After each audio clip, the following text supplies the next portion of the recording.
Fala, galera do clube, como é que vocês estão? Eu sou Pamela Valelongo, sou R2 de Ecocardiografia do Hospital Israelita Albert Einstein e hoje vou conversar com vocês sobre intervenção percutânea na insuficiência tricúspide. A nossa conversa vai ser baseada nesse documento que foi elaborado pela Sociedade Americana de Ecocardiografia, a ACE. Protocolos recomendados para a realização da ecocardiografia transesofágica para intervenção estrutural cardíaca. A doutora Rebecca Han é professora de medicina na Universidade de Colômbia, nos Estados Unidos, é diretora da ecocardiografia intervencionista da ACE e é a primeira autora desse documento. Bom, o nosso roteiro vai ser anatomia e morfologia. Depois a gente vai falar da classificação em insuficiência tricúspide primária, secundária e relacionada ao marca-passo. A gente vai falar também sobre intervenção em insuficiência tricúspide grave, maciça e torrencial, prognóstico dos pacientes com item importante, opções de tratamento via percutânea e, por último, a gente vai conversar sobre ecocardiografia na intervenção percutânea. A gente vai dividir essa aula em 2 blocos, porque vai ter em torno aí de uns 30, 40 minutos, então a gente vai dividir em 2 blocos. Se você está assistindo a parte 1, depois não perca a chance de ver a parte 2 dessa aula. Bom, vamos falar da anatomia primeiro, então a válvula tricúspide, né? Bom, a válvula tricúspide, a nomenclatura das cúspides, ela deriva da visão do cirurgião. A cúspide anterior, sempre relacionada à aorta, é a maior cúspide. A cúspide posterior em oposição a ela, e a cúspide septal, ela é relacionada ao septo interatrial ou septo interventricular. Bom, vamos falar também da estrutura importantíssima que é o anel tricúspide. É um anel fibroso em formato de D. Observem os senhores como ela tem esse formato de D ou cela, assim como o anel da mitral, perfeito? E uma diferença importante entre o anel mitral e o anel tricuspídeo é que o anel tricuspídeo, ele tem um implante ligeiramente mais apical e anterior que a válvula mitral. Esse anel, ele tem algumas particularidades, a gente vai conversar sobre elas e eu já adianto que a gente tem umas medidas bem importantes, como a medida antero-superior do anel e a medida septo-lateral do anel. Isso vai ser importante, inclusive, para intervenção. Em relação ao anel, eu ainda destaco para vocês que a porção mais fibrosa do anel é essa porção aqui anterior, tá certo?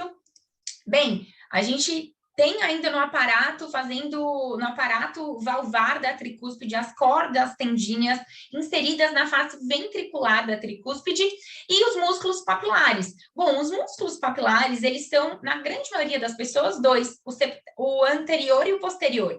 Mas, em uma porcentagem menor da população, existe o terceiro músculo, que é o septal, tá certo?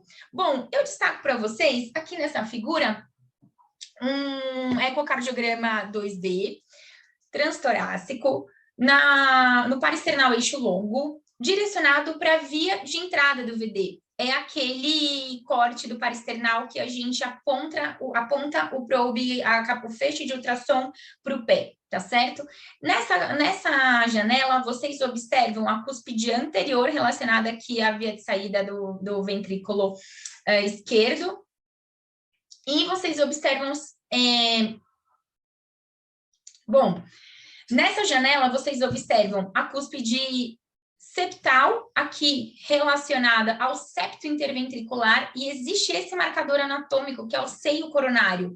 Então, a gente tem 2 marcadores anatômicos para saber que nessa janela eu estou diante da cúspide septal da tricúspide, septo interventricular e o seio coronário. Bom, em oposição a ela vai estar a cúspide anterior. Se eu aponto mais inferior ainda, ou seja, eu aponto esse probe mais para o pé do paciente, eu sempre gosto de falar, além das nomenclaturas usuais, científicas, falar a nomenclatura também que fica da prática, para que você que está vendo a aula entenda. Quando a gente aponta mais ainda para o pé, a gente deixa de ver o septo interventricular, deixa de ver o seio coronário, então a gente está diante da cúspide posterior e a cúspide anterior da válvula tricúspide. E aí, vamos trazer uma particularidade da válvula tricúspide, que é a grande variação entre o tamanho e o número de cúspides. A Rebecca Hahn publicou em 2016 esse artigo muito interessante, que de certa maneira revolucionou a maneira como a gente vê a válvula tricúspide, porque ela mostrou que a morfologia mais comum é a tipo 1, essa aqui. Uma válvula tricúspide mesmo, em 54% dos pacientes. Mas ela mostrou também que segundo tipo mais comum é a tipo 3B, em 32% dos pacientes, que é uma válvula quadricúspide. Vamos ver em detalhe essas morfologias mais comuns da válvula tricúspide. O tipo 1, com a cúspide anterior, septal, posterior, e o tipo 3, onde eu tenho a cúspide posterior dividida em duas. Então, eu tenho P1 e P2, formando uma tricúspide quadricúspide. É muito interessante isso, porque entender a morfologia da válvula é o passo inicial para a gente pensar a intervenção percutânea da válvula.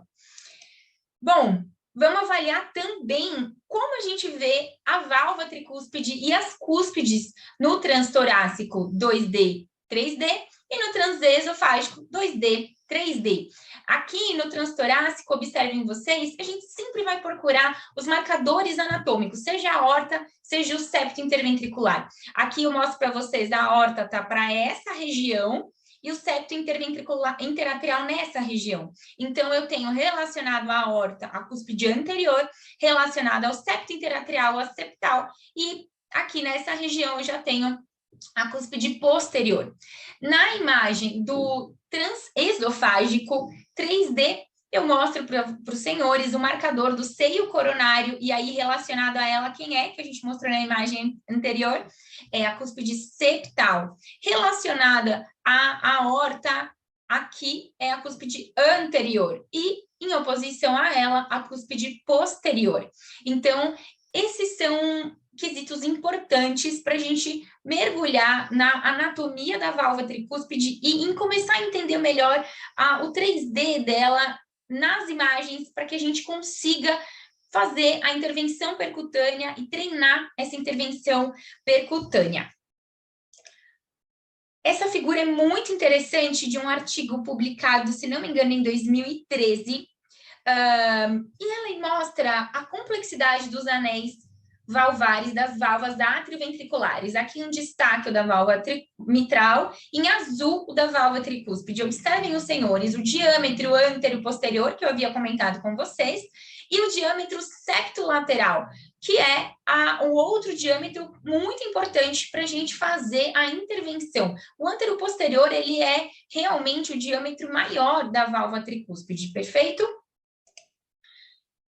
Vamos mais uma vez treinar o nosso olhar aqui para essas imagens da ecocardiografia 2D e 3D. Na imagem A, observem o gap, ou seja, a falha de coaptação central no ecocardiograma transesofágico 3D. Aqui na figura B, uma figura esquemática, onde vocês conseguem observar a cúspide posterior, anterior e septal. Em a seta aqui vermelha, vocês observam a maior falha de coaptação, ou seja, a medida da maior distância dessa falha. Já em azul, aqui a gente tem a medida do gap entre a cúspide anterior e a septal, e aqui em amarelo, a distância, ou seja, o tamanho desse gap entre a cúspide septal e a cúspide posterior. Observem na figura que são as mesmas medidas da figura esquemática, porém agora aqui num transgástrico 2D esofágico, perfeito?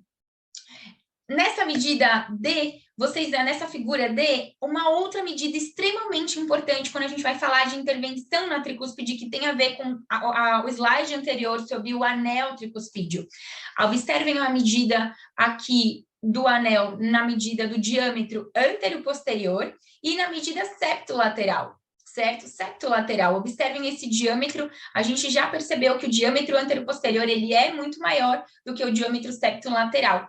Outra medida muito importante para a gente conseguir pensar em qual tratamento a gente vai fazer para essa tricúspide é qual o tamanho das cúspides? Será que elas são grandes o suficiente? Ou será que elas têm tamanho suficiente para que eu consiga clipar, juntar uma na outra? Um tamanho a gente vai conversar disso, o tamanho ideal dessa cúspide, e aqui está medindo a cúspide septal. Vocês observam que ela está sendo medida nessa região. Novamente, a outra medida, na figura G, a medida novamente do anel. Então, são medidas extremamente importantes para a gente pensar em intervenção percutânea. A janela é importante, muito importante para a gente fazer essas medidas, é essa janela chamada de comissurável planar, onde a gente observe os dois na figura ortogonal, né? Então, quando você joga aqui a figura ortogonal, o plano ortogonal, você vai ver as duas imagens ao mesmo tempo. Isso adianta muito o exame para o ecocardiografista. Então, isso ajuda muito a gente. E tudo isso é importante para planejar e ver se esse paciente, no screening desse paciente para o tratamento percutâneo da tricúspide.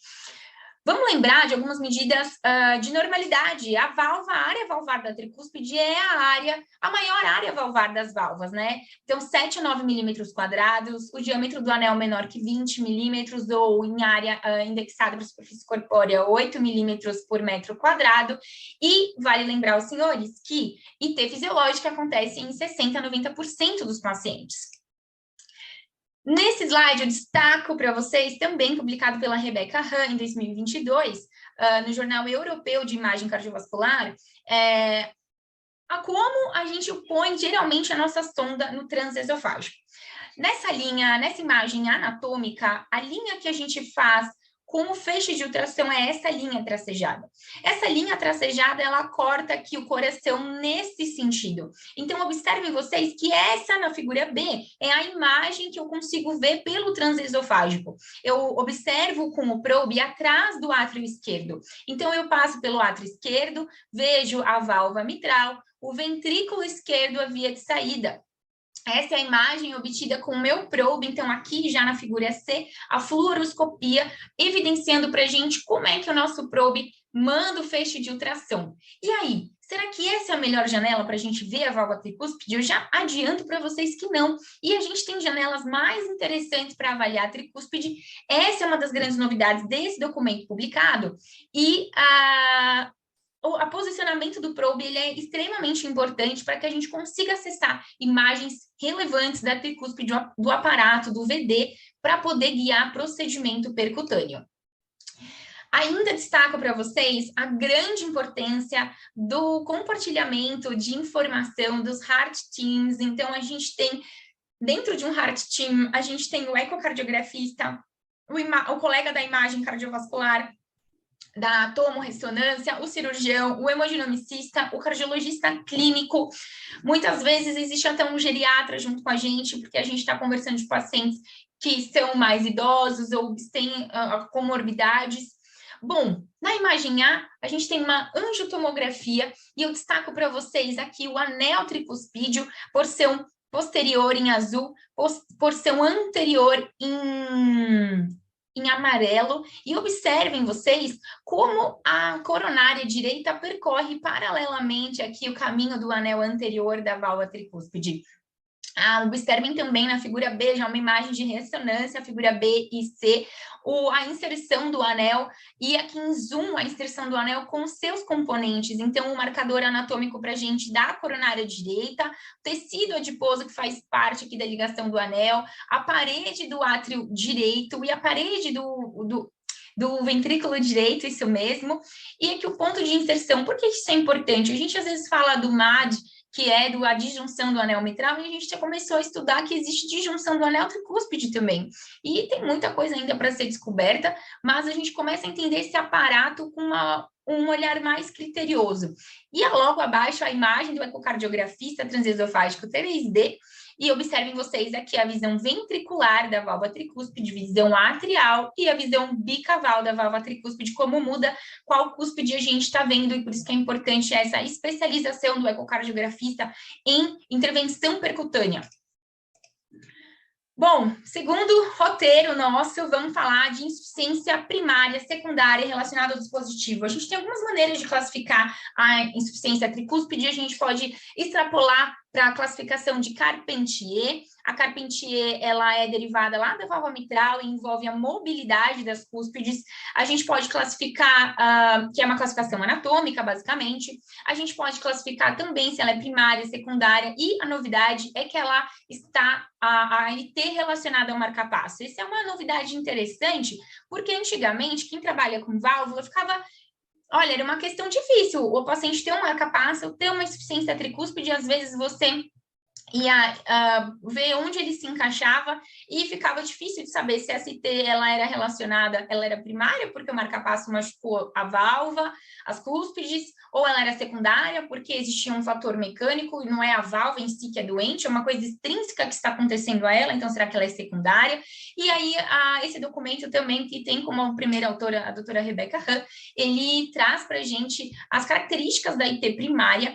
E aqui na IT primária, a gente não é a maioria dos pacientes. Na IT primária, a gente está diante de 10 a 15% dos pacientes. Esses pacientes podem ser portadores de doença degenerativa, como prolapso, acompanhado ou não de flail. Eles podem ser portadores de doença congênita, como anomalia de Epstein, ou até de Clefts, tá certo? Podem ser doenças adquiridas, como a doença reumática, endocardite infecciosa, menos frequente, mais endocardiomiofibose, né? Menos frequente no nosso meio como um todo, e até síndrome carcinoide.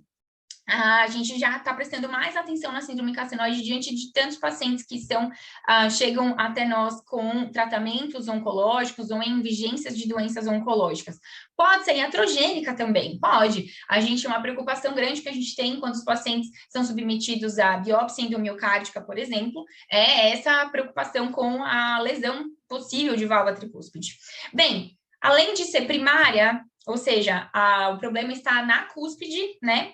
A gente tem uma possibilidade dela ser secundária. E se ela for secundária, aí sim, a gente está diante da grande maioria dos pacientes, cerca de 80% desses pacientes vão ter insuficiência funcional ou secundária. E aí a gente tem essa insuficiência relacionada ao átrio, ou seja, o anel dilata, porque o átrio direito dilata, o anel dilata, e, consequentemente a isso, a gente vai ter uma coaptação reduzida das cúspides da tricúspide e gera, então, uma insuficiência. A grande representante aqui é a fibrilação atrial.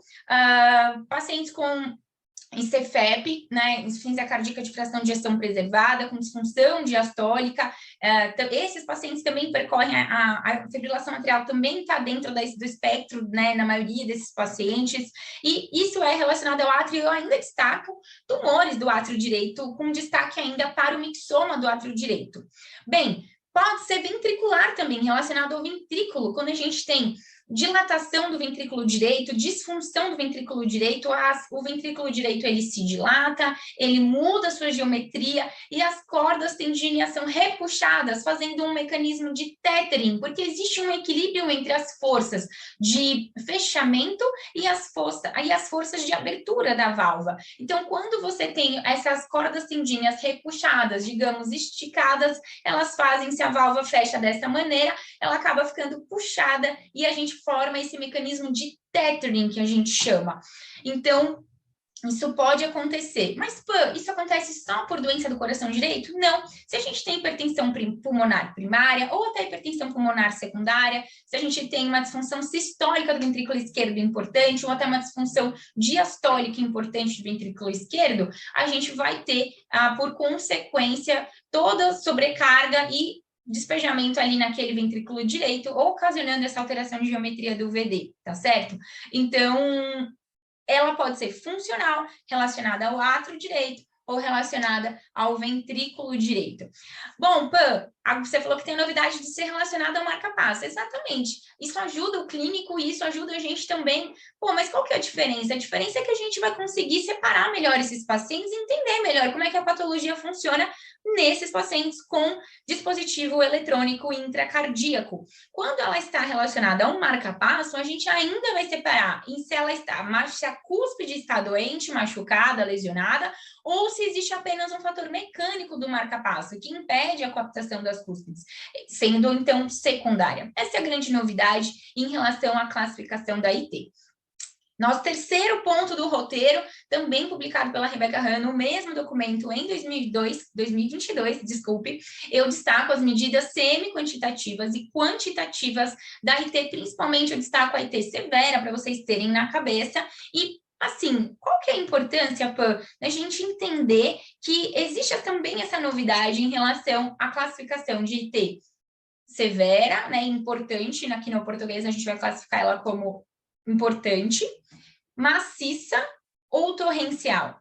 O que é que isso muda? Gente, pode parecer que não, mas isso é importante porque faz a gente entender que existe um contínuo de doença da doença valvar. Então, o paciente, ele tem uma IT e essa IT vai progredindo. E a gente tem momentos ideais de tratamento quando a gente fala de intervenção percutânea.